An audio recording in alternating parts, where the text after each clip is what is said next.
Et un patrimoine thématique donc consacré tous les mercredis à l'investissement dans les crypto-monnaies. Un rendez-vous qui nous semblait d'ailleurs assez essentiel tant la thématique des crypto-monnaies est récurrente chez les personnes qui cherchent à placer une partie de leur épargne, mais aussi parce que le monde des crypto-actifs peut être obscur pour encore beaucoup d'épargnants. Pour cela, nous avons donc le plaisir de recevoir dans Smart Patrimoine Faustine Fleuret, présidente de l'ADAN. Bonjour Faustine Fleuret. Bonjour Nicolas. Alors on va faire ensemble, on va essayer en tout cas de faire un état des lieux du marché des crypto-actifs en France. Peut-être juste avant, on peut commencer par rappeler définitivement rapidement ce que c'est que l'ADAN. Oui, l'ADAN, alors pour Association pour le développement des actifs numériques, c'est une association professionnelle qui, effectivement, vous l'expliquez, fédère les professionnels, les entreprises des crypto-actifs qui exercent en France. D'accord. Effectivement, un écosystème assez peu connu et à ce stade, nous fédérons 74 entreprises. 74 entreprises françaises dans le domaine des crypto-actifs en France du coup. Alors françaises et étrangères, parce qu'il y a des acteurs également étrangers qui adressent le public français. D'accord, donc c'est effectivement une association qui fédère un petit peu toutes ces entreprises en lien avec le public français. Alors, si on parle des crypto-actifs, déjà, depuis le début, je ne parle pas de crypto-monnaie, je parle de crypto-actifs, mais c'est globalement la même chose finalement. Alors, oui et non. C'est vrai qu'on parle souvent des crypto-monnaies pour englober un ensemble très large et beaucoup plus large finalement. C'est vrai qu'on parle de crypto-monnaie parce qu'on connaît très bien le Bitcoin. C'est le premier des crypto-actifs, c'est celui qui a encore la part de marché la plus importante. C'est vrai qu'il fait souvent les gros titres et dernièrement pour plutôt des bonnes raisons, des investissements d'entreprises, alors bien plutôt outre-Atlantique pour diversifier leur trésorerie. Donc c'est vrai qu'on entend beaucoup parler du Bitcoin et donc des crypto-monnaies puisque le Bitcoin est une crypto-monnaie.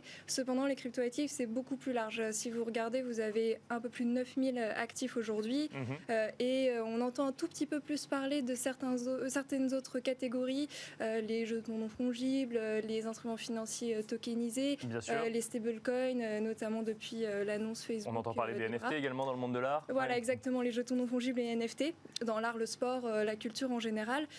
Donc, effectivement, la palette des crypto-actifs est plus large que les seules crypto-monnaies.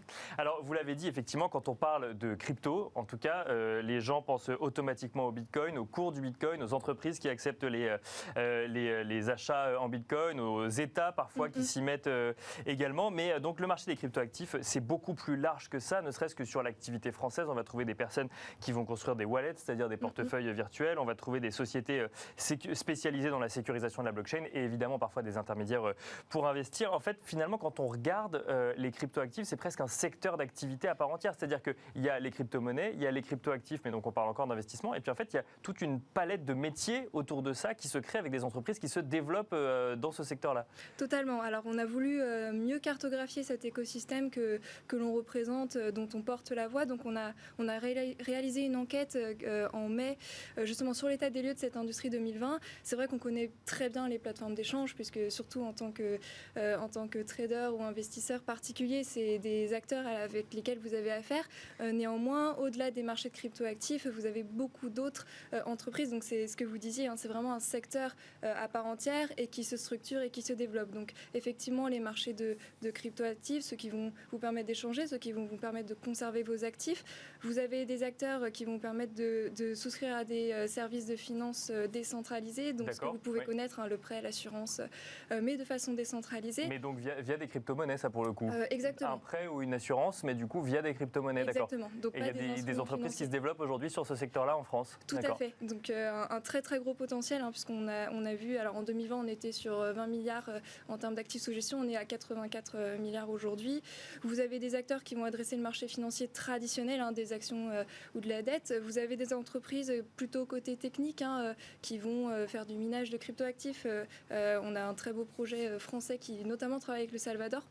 Donc le minage, c'est effectivement pour créer les crypto-monnaies, puisque ça fonctionne comme ça, on peut peut-être le rappeler rapidement, ça fonctionne via une blockchain et puis le minage permet la création monétaire. Voilà, la création monétaire, la sécurisation du réseau sur un certain type de réseau blockchain, puisqu'il y en a plusieurs.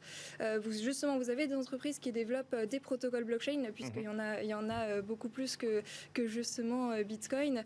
Et puis vous avez tout un écosystème de gens qui vont conseiller soit des particuliers, mais surtout des entreprises entreprises pour se développer, donc celles qui vont sécuriser vos cryptoactifs, développer l'identité numérique. On a une très belle entreprise à Lyon dans le cloud computing. Donc vraiment, avec effectivement aussi beaucoup d'acteurs traditionnels qui vont regarder beaucoup les cabinets d'avocats, qui forcément avec la réglementation française, je ne sais pas si on ira dans le détail, mais il y en a besoin pour l'accompagnement juridique de ces entreprises et puis l'accompagnement stratégique. Voilà, donc un secteur au-delà des plateformes qu'on connaît. Assez vaste finalement, un secteur financier assez vaste. Alors effectivement, la réglementation, on en dira peut-être un mot également du Salvador. Juste avant, vous m'avez parlé de prêts, d'assurance, d'actions. C'est des termes qu'on entend régulièrement dans une émission sur le patrimoine. Là, c'est dédié aux crypto-monnaies. Est-ce que c'est connu du grand public, le fait de pouvoir souscrire un prêt en Bitcoin par exemple? Mais ça veut dire quoi? Par exemple, c'est un prêt à la consommation, c'est un prêt immobilier, c'est un prêt encore très peu connu pour un usage très précis. Ça recouvre quel usage et surtout quel public derrière? Alors c'est vrai qu'en termes de qualification, c'est encore quelque chose sur lequel on travaille puisque on est sur de l'innovation décentralisée, donc on n'a pas les mêmes types d'opérateurs, donc on ne peut pas déterminer les mêmes types de responsabilités. Donc c'est encore effectivement quelque chose en réflexion au niveau des régulateurs. Au niveau des utilisateurs, les chiffres en attestent, c'est de plus en plus connu. Néanmoins, si on doit faire un petit parallèle, aujourd'hui on a une étude de janvier 2020 qui nous montre qu'on a 5% des Français qui détiennent des crypto-actifs, alors que plusieurs études aux États-Unis montrent qu'on est plutôt sur 15% de la population.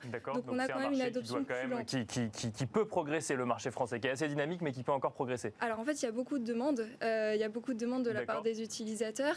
Donc il faut encourager le développement des entreprises de l'offre française qui va pouvoir satisfaire justement cette demande. Alors vous parliez du Salvador, effectivement. Donc le Salvador accepte aujourd'hui, en tout cas, à communiquer sur le fait d'accepter les paiements en Bitcoin. Et derrière, il y a une société française, entre autres, qui l'accompagne. Alors ça, on le sait moins pour le coup. Elle s'appelle Big Block Data Center. Alors on en met une en avant, effectivement, dans cette émission. On en mettra d'autres plus tard. Mais du coup, ils se font accompagner.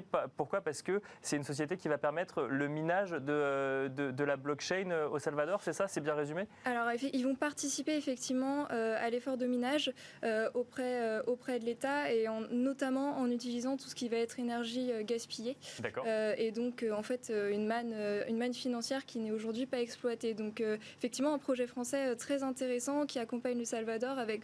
Voilà, c'est un des exemples de pays qui commencent à regarder le Bitcoin, mais on a vu des entreprises qui regardent pour intégrer à leur trésorerie, comme des épargnants vont vouloir diversifier leur patrimoine. Bien sûr. Le Salvador est un premier exemple. C'est vrai qu'en Amérique latine, on voit notamment Paraguay, c'est des réflexions aussi en cours. Au niveau à Cuba, il y a eu une annonce très récente aussi d'accepter les paiements en Bitcoin. Donc voilà, tout ce qu'on souhaite, c'est que d'autres entreprises françaises puissent accompagner ces États dans ce chemin-là, justement. Alors, rapidement, c'est pour bien comprendre, quand ces États disent qu'ils acceptent le paiement en Bitcoin, ils disent Bitcoin parce que c'est ce que tout le monde connaît, ou c'est vraiment uniquement le Bitcoin? Alors, dans le cas du Salvador, c'est uniquement le Bitcoin. Ce que j'ai vu de Cuba, c'est également uniquement le Bitcoin. C'est vrai que c'est ce qu'on disait, c'est le crypto. Voilà, effectivement, c'est l'ambassadeur finalement des cryptoactifs, le Bitcoin. Voilà. Et disons le plus peut-être détenu aujourd'hui, donc avec une adoption peut-être plus simple derrière dans l'immédiat. C'est certainement ce qui peut expliquer que ce soit le Bitcoin l'actif phare aujourd'hui des États. Alors, quand on ne s'y connaît pas en crypto-monnaie, on voit du coup le Bitcoin qui voit son cours augmenter, puis qui, avec une ou deux informations, ou en tout cas une ou deux nouvelles, va chuter d'un coup avant de potentiellement reprendre une tendance à la hausse ou à la baisse. On ne le sait pas encore. Et quand on voit ça de l'extérieur et quand on écoute ce que vous nous dites, on se dit, donc il y a cet actif finalement dont on n'a pas forcément conscience de tous les tenants et les aboutissants, derrière il y a un secteur d'activité et on se dit est-ce que tout ça est réglementé? Est-ce que tout ça, est-ce que moi en tant qu'épargnant je peux être protégé? Et alors, vous avez commencé à nous le dire, il y a un peu de réglementation, en tout cas l'ADAN y travaille, ou en tout cas l'ADAN participe aux efforts. Où est-ce qu'on en est aujourd'hui? Comment est-ce que l'AMF regarde par exemple ces différents investissements, ces différentes plateformes ou autres? Alors oui, je disais il y a un peu de réglementation parce qu'on a un régime français. Donc on réglemente les acteurs aujourd'hui qui s'adressent au public français. Donc ça c'est très tangible, c'est déjà en vigueur et c'est vrai qu'au niveau européen c'est en construction et notamment sur ce qui justement a été mis en place en France. Donc concrètement aujourd'hui, si vous voulez que quelqu'un conserve vos cryptoactifs ou si vous voulez négocier vos cryptoactifs, vous avez une liste de prestataires qui sont agréés par l'autorité des marchés financiers, c'est-à-dire qui sont autorisés à vous fournir vos services en tant qu'épargnant épargnants français. Donc c'est vrai que, et l'autorité des marchés financiers le rappelle, il faut rester vigilant et regarder qui sont ces prestataires enregistrés. Et qu'est-ce que ça veut dire? C'est que ces prestataires, on a vérifié l'honorabilité et la compétence des dirigeants et des principaux responsables. On a regardé qu'ils respectent le dispositif européen, la réglementation européenne en matière de lutte contre le blanchiment et le financement du terrorisme. Donc c'est vrai qu'on est sur une industrie française aujourd'hui mieux disante parce que mieux réglementée et d'ailleurs bien plus prête que la plupart des autres acteurs européens à ce qui va arriver en termes de règles européennes. Donc finalement, une industrie ou un secteur d'activité qui se structure petit à petit. Et on commence à comprendre qu'il y a autre chose que le Bitcoin, en fait, que c'est la partie émergée de l'iceberg ou l'ambassadeur d'un monde beaucoup plus vaste. Merci beaucoup, Faustine Fleuret, de vous être prêtée à l'exercice de décrypter ce vaste monde en une dizaine de minutes pour Smart Patrimoine. Faustine Fleuret, je rappelle que vous êtes présidente de la DAN et merci à vous également d'avoir suivi Patrimoine Thématique. On se retrouve tout de suite dans Enjeu Patrimoine.